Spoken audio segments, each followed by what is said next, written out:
এদিকে জুলাই সনদের আইনি ভিত্তির মাধ্যমে গণপরিষদ ও আইনসভা নির্বাচন চায় এনসিপি। এমন মন্তব্য করেছেন জাতীয় নাগরিক পার্টি এনসিপির আহ্বায়ক নাহিদ ইসলাম। মঙ্গলবার রাতে চীনের কমিউনিস্ট পার্টির আমন্ত্রণে এনসিপির ৮ সদস্যের একটি প্রতিনিধি দলের ৫ দিনের চীন সফরে যাওয়ার আগে সাংবাদিকদের একথা বলেন তিনি। বলেন, এই সনদের আইনি ভিত্তি যত দ্রুত হবে তত দ্রুত নির্বাচনের দিকে যাওয়া যাবে। চীন সফর নিয়ে নাহিদ ইসলাম বলেন, দলটির সঙ্গে যোগাযোগ বৃদ্ধি করা এই সফরের মূল উদ্দেশ্য। সফরে দুই দলের রাজনৈতিক মিশন ও ভিশন আদান প্রদান করা হবে বলেও জানান তিনি।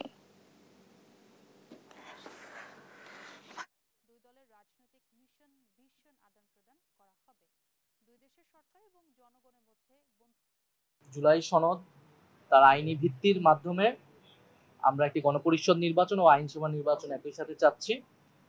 আমরা বলেছি যে যদি এই কাজটি জুলাই সনদের এই আইনি ভিত্তি যদি যত দ্রুত দেওয়া যাবে নির্বাচনের পথে আমরা আরো তত দ্রুত আগাবো। যদি ফেব্রুয়ারির মধ্যে এই কাজটি করা সম্পূর্ণ হয় তাহলে ফেব্রুয়ারিতে নির্বাচনের জন্য আমরাও প্রস্তুত।